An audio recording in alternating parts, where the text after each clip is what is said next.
বন্ধুরা, ঘাম বেশি হওয়া অর্থাৎ প্রফিউজ সোয়েটিং এবং ঘামে দুর্গন্ধ থাকা এই দুটি লক্ষণ হোমিওপ্যাথিতে বেশ গুরুত্বের সঙ্গে দেখা হয়।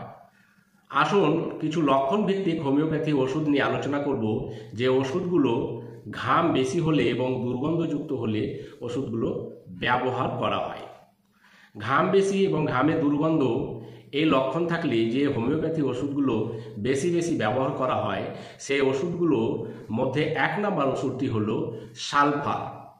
এই সালফার ওষুধটি কখন ব্যবহার করা হয় না, ঘাম যখন খুব বেশি হয় এবং দুর্গন্ধযুক্ত হয়, রোগী একটু গরম কাতর হয়, অর্থাৎ রোগীকে গরম বেশি লাগে, অল্প পরিশ্রমে ঘাম হয়ে যায়, রোগী ঘুম থেকে উঠেই পায়খানার একটা আর্জ থাকতে পারে, ঘামে টকটক গন্ধ বা তীব্র দুর্গন্ধ থাকে, পায়ে বিশেষ করে দুর্গন্ধযুক্ত ঘাম বেশি হয়, চর্মরোগ বা স্কিন ইনফ্ল্যামেশন থাকলে আরও বেশি উপযোগী এই সালফার ওষুধটি।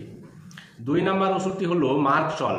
মার্কসল কখন ব্যবহার করব না, সারা শরীরে অতিরিক্ত ঘাম হবে, ঠান্ডা ঘাম হবে এবং ঘামটা দুর্গন্ধযুক্ত হবে, সামান্য নড়াচড়াতেই ঘাম বেড়ে যেতে পারে, মুখে দুর্গন্ধ থাকে, জিভে সাদা প্রলেপ থাকে। আর মুখে দুর্গন্ধ এবং জিভে সাদা প্রলেপ থাকলে ওষুধটি বেশি কার্যকরী। এই ওষুধটির রোগী কী হবে, গরম এবং শীত উভয় কাতর, মানে গরমে যতটা গরম কাতর হয়, শীতে ততটা আবার শীত কাতর হয়, জিভটা একটু মোটা থলথলে হতে পারে, তাতে লালা বেশি থাকতে পারে জিভের মধ্যে। আর মার্কসলের রোগীর আরেকটা কি হচ্ছে, জিভটা হচ্ছে ইমপ্রিন্টেড মানে থাকতে পারে, মানে দাঁতের দাগ থাকতে পারে জিভটা একটু মোটা থলথলে হয় এবং লালা একটু বেশি থাকে জিভের মধ্যে, মুখে দুর্গন্ধ থাকতে পারে, জিভে সাদা প্রলেপ থাকতে পারে। এরকম যদি রোগী থাকে, তার ঘাম বেশি হতে পারে বা দুর্গন্ধ থাকতে পারে, তাহলে পরে তাকে মার্কসল প্রয়োগ করা যেতে পারে।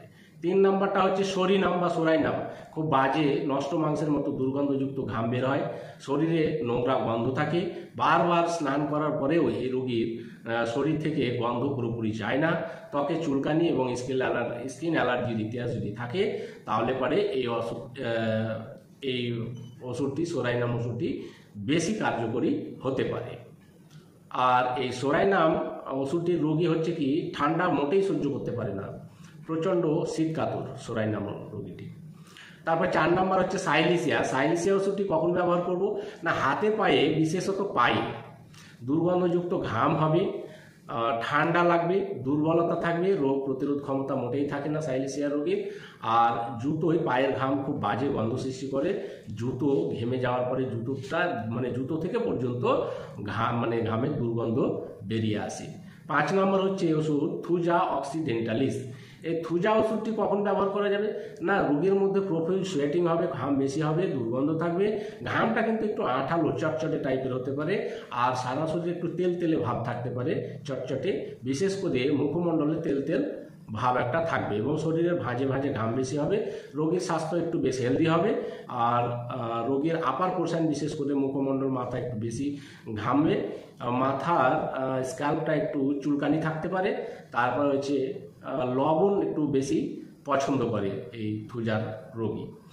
6 নম্বর ওষুধটি হচ্ছে হিপার সালফার কখন দেওয়া যাবে না, ঘাম দুর্গন্ধযুক্ত তো হবেই, বেশি ঘাম হবেই, তার সাথে বিশেষ করে রাতে বেশি করে ঘাম হতে পারে, ঠান্ডা সংবেদনশীলতা বেশি হবে, সহজে রাগ হয় এই রোগীর এবং একটু অসহিষ্ণু প্রকৃতির স্বভাব থাকতে পারে এই রোগীর মধ্যে, রাগটা খুব বেশি হয়, তাহলে হিপার সালফার ওষুধটি ব্যবহার করা যেতে পারে।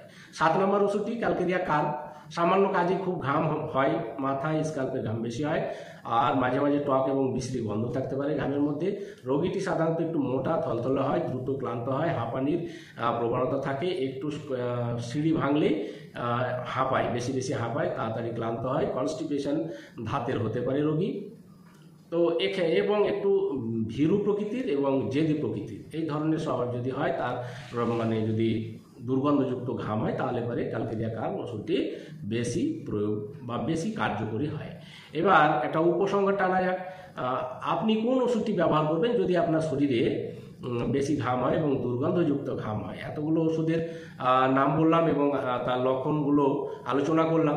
এবার কোন ওষুধটি আপনার ক্ষেত্রে বেশি প্রযোজ্য সেটা হলো কিছু কিছু মানে লক্ষণের উপর আপনার নির্ভর করবে। যেমন শরীরে কোথায় ঘাম বেশি হয়, গন্ধটা কেমন হয়, খুব বেশি না কম, মাঝে মাঝে হয় না সবসময় হয়, তারপরে আপনার হাত পা বেশি ঘামে না শরীর বেশি ঘামে, না আপার পোর্শন শরীরের আপার বডিটা বেশি ঘামে না লোয়ার পোর্শনটা বেশি ঘামে, মানসিক অবস্থা কেমন আছে, স্কিন সমস্যা আছে কিনা, খাদ্যাভ্যাস এবং জীবনযাত্রা, এই সমস্ত কিছুর উপরে নির্ভর করে যে অ্যাকচুয়ালি কোন ওষুধটি আপনার ক্ষেত্রে বেশি কার্যকরী। নমস্কার, ভালো থাকবেন, ধন্যবাদ।